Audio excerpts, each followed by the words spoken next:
Narcissists do really well with first impressions. They dress, act, talk, behave in a certain way that makes people like them. One study shows that it doesn't matter if you turn the sound up or down when you're watching them, they just give off a good impression. It's an all-round thing. It's verbal and non-verbal. However, over the long term, they don't do so well. Their ugly side comes out, and you discover that the charm was really geared to using and exploiting you. One study showed that on the seventh significant meeting with a narcissist, people found them to be unpleasant.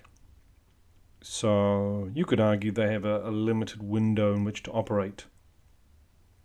If they can't get you hooked on them, if they can't get you lusting after them, they're done. They have maybe 7 significant interactions with you.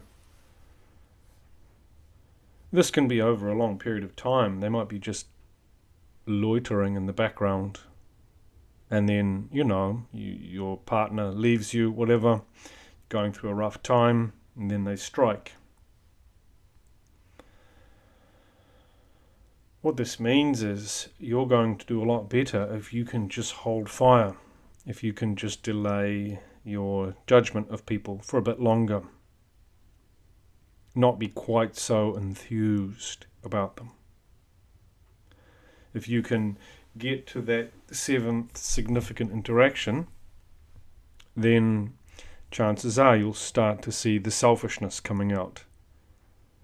You'll notice there's something kind of hard about them, something self-obsessed, self-absorbed, kind of icky. But if you've started ruminating about them, if you started fantasizing, if you allow that cascade of emotions to happen, then they've got you. You'll make all sorts of silly excuses up as to why they're behaving like that, because your lust will have taken over. These are attractive people. Maybe not necessarily physically attractive, but everything they do is engaging. It's designed to engage you, to put an idea in your head, and then once that's there, they can live off that, at least for a while. How do you delay your falling in love? Well, at the risk of sounding like a broken record, you need something to be able to compare it to. What's your home life like? Do you live in a grey, cold, empty box? Do you have nothing to do in your spare time? Is your life a barren wasteland? Well, if it is, then you're going to fall for the first shiny humanoid that you come across.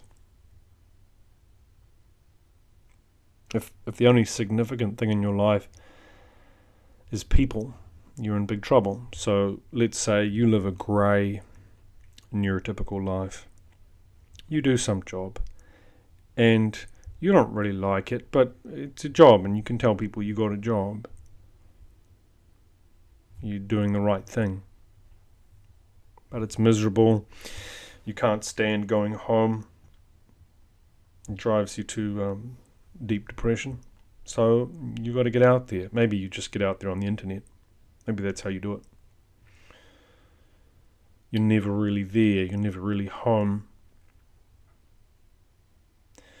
And you're really just looking for a shiny person who's going to make it all okay. Someone that's going to promise you a lot of things. Enter the narcissist. They see you.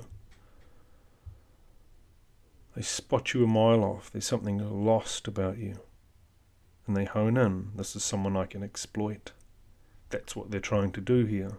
Exploit. So they say, well, that's a mark. That's a rube. A sucker. I can get a lot out of this one. They begin to work their charm on you. And it works really well because that's what you're looking for. If you're that kind of person, your life only is going to begin when you have your humanoid battery pack with you. Your significant other, your soulmate, your twin flame. That's your weakness. You believe life will start just as soon as you get the special person. So you find some emotional slut. That's what a narcissist is. You can think of them as being a slutty person. Slutty people are fun. A lot of fun. They're all about pleasure. Vivacious. Sensual. Exciting. But they are sluts. So everything that you say to them is going to be handed around. They're exploiting you. If you say it to them, they think they're entitled to say it to other people. Then what did you say it to them for if you didn't want them to say anything? You shouldn't have said anything. That's the type of individual you're dealing with. Entitled. They're allowed to. You're nothing. It doesn't matter what you do, what you think, what you say. It doesn't really matter. So, therefore, it's all grist to the mill. Everything you say will be used against you. It's all currency. You're pretending you found your soulmate. They're just mining you for information.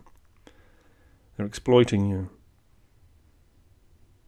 They're getting you hooked. What will you do for them now? Maybe you'll start buying things. Maybe you'll start doing things.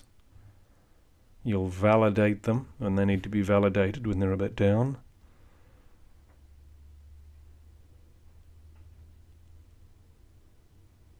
And then when they're done, they'll go. They don't owe you anything. You owe them. There's you with your big wide eyes, dreaming of some future. It's never going to come. You're living in fantasy land. Nothing you do matters. It's just you got to find this person, and then somehow, magically, it will all happen. But first, you got to find the right person. The one that's going to do all the stuff. The narcissist sees that, hones in. Oh, yeah, we can do all that stuff and more. Yeah. Not going to happen. They just like the way that you look at them, the way you respond. How responsive you are. You're like a puppet. You're a dancing bear. They give you a tap and you explode with emotion. It's a pretty good deal for them. It's all based on some fake future that's not coming. Still, they can string you along, squeeze more out of you. And as you start getting tired of it, well, they've got other people they're dealing with. They are not faithful people. These are sluts. They're out for themselves. It's all about them and how desirable they are. These are promiscuous people. They may not ever cheat on you emotionally, but they will always, physically, sorry. They may not cheat on you physically, maybe not, but they will always cheat on you emotionally.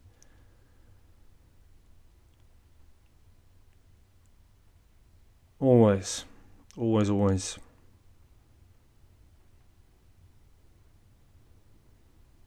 They're like new people, because that's where their power comes from. It's the impressions they can make on new people. They got those 7 significant interactions before it goes to shit. And the very first one is their best. That's their stock and trade. That's what they're aiming for, a very, very good first impression. They say first impressions last. But it's not going to matter if you've got a good home life, if you don't need anyone to promise you stuff, if you've got a lot of things to do that you want to do, that are meaningful. Yeah, this is a flashy person. Okay, great. You start to feel that pull. I'm really attracted to this person. Hang on a minute. Didn't old Robert Torbay say that narcissists make a great first impression? He did say that, backed up by scientific research. I might just hold fire. Might just delay my judgment. I've got that cupboard to paint at home. I've sanded it down. I just got to start it with the primer now. It's going to look great. I've got that cardigan I'm knitting, the garden to plant, whatever. You've taken the time to make things for yourself to do. Now this is difficult because borderlines and narcissists hate being alone. This is scientifically proven. They hate it. It's depressing. They feel as though they're going to collapse. So you're going to have to endure some of that. It's going to be painful for you. You're coming off the crack. You're coming off the narcissus.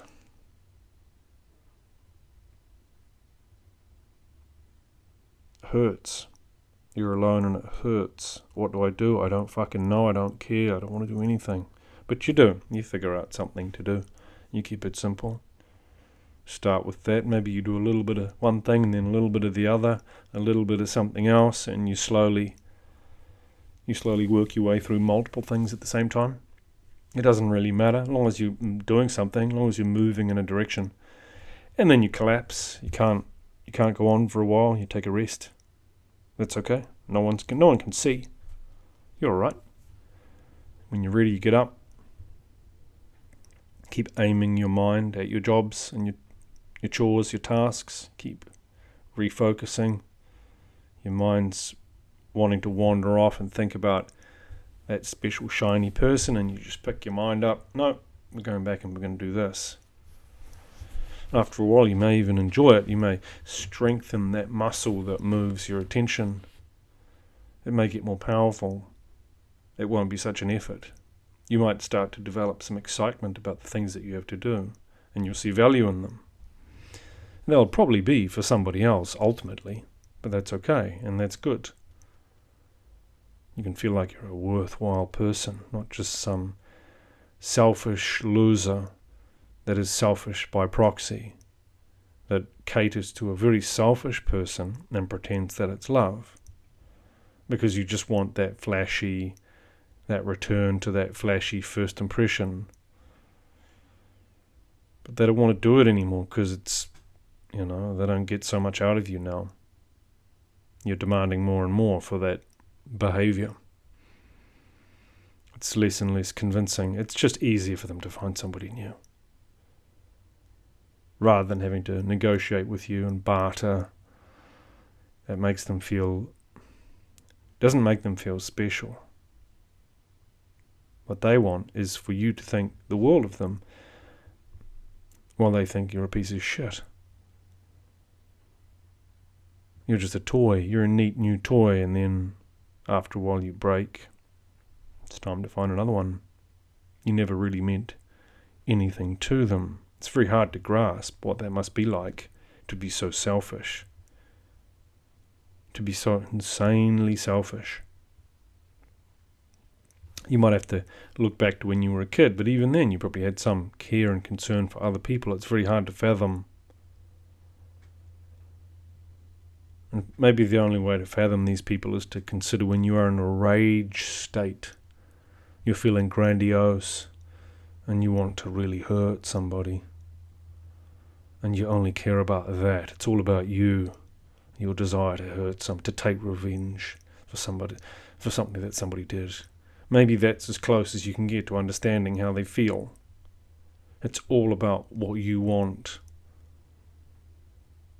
And there's that grandiosity with it too. I speculate though. It doesn't really matter ultimately at the end of the day how they feel. Their actions are crummy and they don't work. They lead to people being disillusioned with them. They live their lives like that. They burn through their youth, basically. They trade on their youth. You get forgiven when you're young. You're at your most attractive. People find you charming. You get away with a lot. As you get older, just starts to be weird. Starts to be creepy. So maybe you're going to have a kid now. Live through them. That's your kid. Yeah. You're responsible for the charming kid. You did that.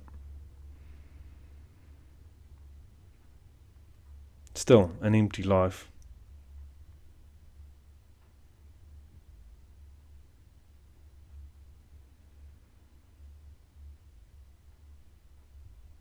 If you have a life of your own, you can withstand the charm offensive because it doesn't really matter. It will be nice, but you've got things to do. And if someone tries to get in the way of that, which a narcissist will very quickly, they'll try and obscure, prevent. They don't want to compete with chores for your affection. So you force them to.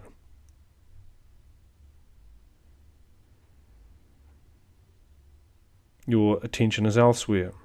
You don't have 100% of your attention to give to somebody anymore. Maybe you got 20. And that's not enough for a narcissist. They're going to move on, most probably. Chances are, you just won't be there. You won't be around. And they hate being alone.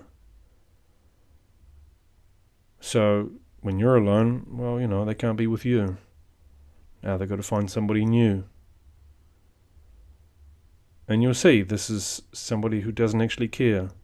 You'll be able to see that because as soon as you withdraw your attention, they're off.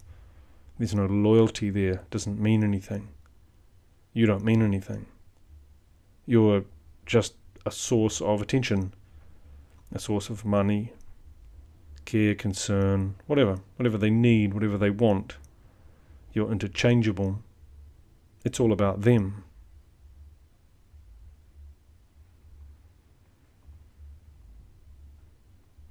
It's kind of like you got to wait them out, but you can't wait them out if you don't have somewhere to wait. So you build that for yourself. You build it over time. It's difficult to do it, but the difficulty is what makes it important because you've really struggled to find those tasks that were worth doing, and then you've done them, and you get a sense of pride. It's self-esteem. You did it. You did it all by yourself. There you were. You didn't know what to do. You figured it out.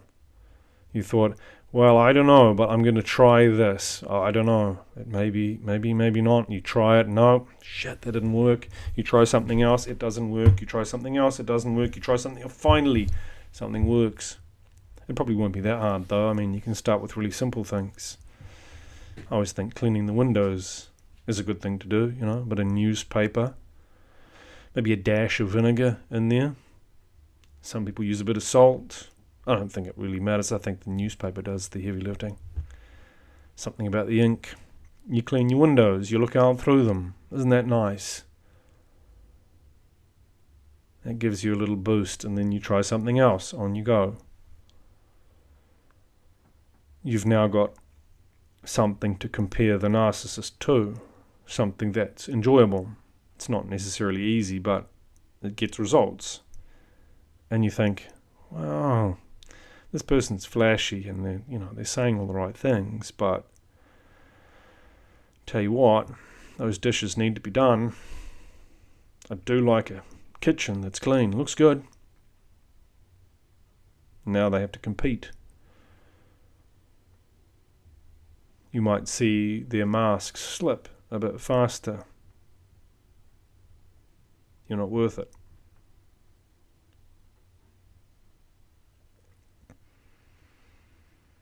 If you don't have anything to compare the narcissist to, then they'll be the greatest thing in the world and you'll fall for it. But if you have things going on, now they've got to work for your attention.